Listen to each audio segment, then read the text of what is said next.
चलो तो आज हम आपके लिए पढ़ाने वाले हैं संख्या पद्धति।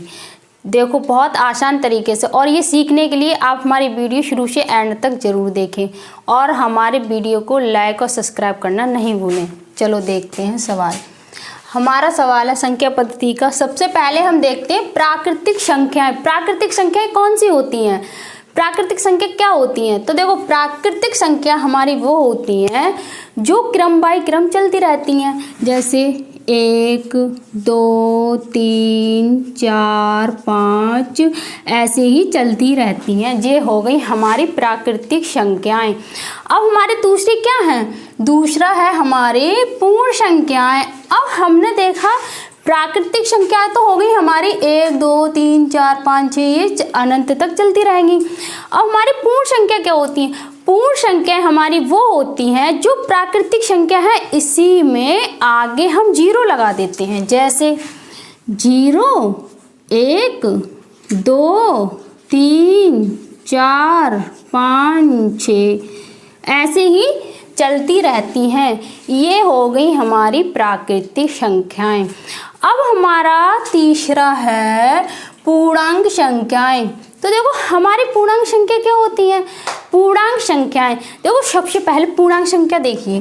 पूर्णांक संख्या हमारी अनंत से स्टार्ट होती हैं और हमारी कहाँ तक चलती हैं, जैसे -10 -9 -8 जैसे -7 -6 ऐसे ही चलती रही। फिर आया 0 1 2 3 4 और फिर हमारी कहाँ तक गई? अनंत तक गई।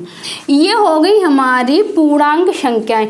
अनंत से शुरू हुई, फिर पहले माइनस से शुरू हुई, फिर 0 से 0 1 2 3 4 फिर अनंत तक ही गई। ये हो गई हमारी पूर्णांक संख्या है। अब हमारी चौथा है सम संख्याएं।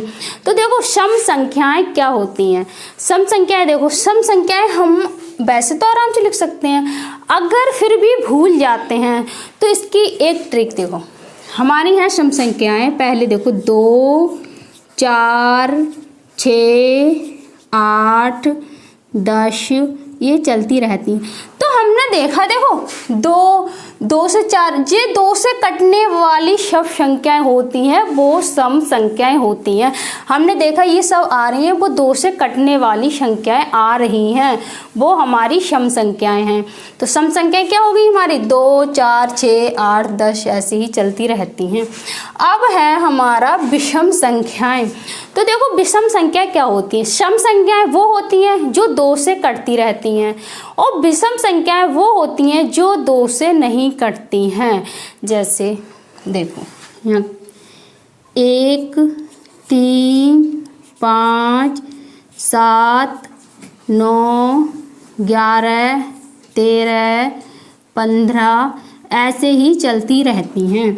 देखो हमने देखा इसमें से कोई 2 से कट रही है? नहीं कट रही है। तो हमारी ये हो गई विषम संख्याएं और ये हो गई हमारी सम संख्याएं। अब है हमारा भाज्य संख्याएं। तो देखो भाज्य और अभाज्य क्या कौन कौन सी संख्या होती हैं? देखो भाज्य संख्याएं होती हैं हमारी जो हमारी अपने आप से और दूसरे से कट जाए। जैसे हमने लिखा है यहाँ 4 और हमने ये 2 से काटा। देखो 2 दूनी 4 और 1 हमने ये 2 से ही काट दिया। देखो अपने आप से भी कट गई और ये अदर संख्या से भी कट गई। तो ये हो गई हमारी भाज्य संख्याएं। तो कौन सी है हमारी भाज्य संख्याएं? जो कट जाती हैं वो है हमारी भाज्य संख्याएं। जैसे सबसे पहले 2 हमारा किसी से नहीं कटता, अपने आप से ही कटता है। देखो 2 3 है, 4 कट जाएगा, 5 6 भी कट जाएगा और आया 7 8 भी कट जाएगा, 9 10 अब आया 11 12 13 अब आया 13। तो हमने देखा कि ये हमने लिख दी आपकी अभाज्य संख्याएं। यहाँ लिख देते हैं आपकी अभाज्य। ये है हमारी अभाज्य संख्याएं।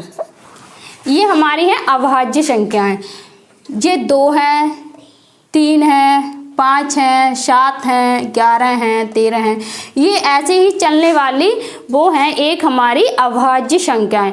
अब जो भाज्य संख्याएं हैं वो हमने आपके लिए बताया था, जो अपने आप से और दूसरी संख्या से कट जाएं वो होती हैं हमारी भाज्य संख्या, और अभाज्य संख्या वो होती हैं जो सिर्फ अपने आप से ही कटें वो होती हैं हमारी अभाज्य संख्याएं। जैसे ये हैं अभाज्य संख्याएं 2, 3, 5, 7, 11, 13। अब इसके बाद क्या आएगा?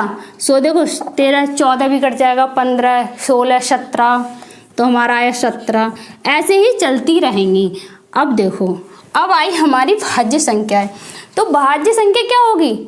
1 नहीं होगी, 2, 3, 4, हमारी सबसे पहले आएगी 4, फिर 5, 6, फिर आएगी 6, 7 नहीं आएगी, फिर आएगी 8, 9, 10, 11 नहीं आएगा, फिर आएगा 12।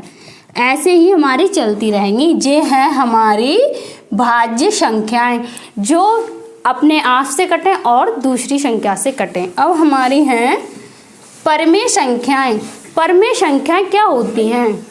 देखो, परमेय संख्या जो होती हैं वो हमारे P/Q के रूप में लिखी जा सके। किसके? P/Q के रूप में लिखी जा सके वो होती हैं हमारी परमेय संख्याएं। जैसे हमने लिखा 2 माइनस का 3 और लिखा 1/3, 1/4, माइनस का 1/5 और 0.03 लिखा √9। तो हमने देखा, देखो 2 के नीचे हम 1 लगा देंगे, हमारे P/Q के रूप में आ जाएगी। ये भी एक हमारी परमेय संख्या है, और परमेय संख्या हमारी माइनस में भी होती है। तो हमने देखा माइनस का 3 हमारी परमेय संख्या है, और 1/3 इसे हम हल करते हैं। जैसे हमने लगाया 1, 3 से भाग दिया 0.0, 3 मतलब 3 तिया 9, जैसे एक संख्या हमारे 3 तिया 9, तो यहाँ आया 1, फिर 0, फिर 3 तिया। तो हमने देखी ये चलती जा रही है, तो हम इसको लिख सकते हैं 0.3। तो ये एक हमारी क्या है? ये है हमारी एक परमेय संख्या। तो हम इसको भी एक परमेय संख्या कह सकते हैं। किसे? 1/3 को भी हम परमेय संख्या कह सकते हैं। और देखो ये तो हमारी है ही परमेय संख्या, और ये वाली देखो 0.03 ये एक परमेय संख्या है। तो हम देखते हैं, देखो दशमलव हटाया 1 1 2 0 लगाए, तो हमारी आएगी 3/100। तो ये भी एक परमेय संख्या है। और √9 एक परमेय संख्या है। हाँ, 3 का वर्ग होता है √9, तो ये भी एक हमारी परमेय संख्या हो गई। अब देखते हैं परमेय संख्या क्या होती है। अपरमेय संख्या हमारी होती है जो P/Q के रूप में नहीं लिखी जा सके। तो देखो हमारी है अपरमेय संख्या। अपरमेय संख्या जैसे √2, √3, √5, √11, और है हमारा जैसे 0.2, 0.02, 0.02, ऐसे देखो। और है हमारा जैसे √10 है। ऐसी जो एक ऐसी संख्या है जो हमारी अपरमेय संख्या है। देखो यहाँ देखा हमने, पहले 0, 2, फिर 2 0, फिर 2, फिर 3 0, 2, ऐसे ही आते जा रहे हैं। तो हमारी ये क्या अपरमेय संख्या ये है, जो है हमारी एक अपरमेय संख्याएं हैं। अब देखते हैं हमारी शह अभाज्य संख्या। शह अभाज्य संख्या क्या होती हैं? उनके जैसे जोड़े होते हैं, हमारे जोड़े होते हैं, वो होते हैं शह अभाज्य के, जिनका जो HCF होता है वो 1 आए। जैसे हमने लिखा 2, 3, इनका कितना 1 आएगा HCF, और लिखा हमने 3, 5, इसका भी 1 आएगा, और हमने लिखा 5, 7, ऐसे ही चलती रहती हैं। ये हो गई हमारी शह अभाज्य संख्या। तो देखो संख्या पद्धति में हमने ये आपके लिए हल करके भी बता दिए, अच्छे से समझा दिए, और हमें आशा है कि आपके लिए भी बहुत अच्छे से समझ में आई होगी ये। तो आप हमारे वीडियो पे जुड़े रहें, और हमारे चैनल के लिए सब्सक्राइब भी करें, और लाइक करना भी मत नहीं भूलिए, और हम ऐसे ही आपसे मिलते रहेंगे।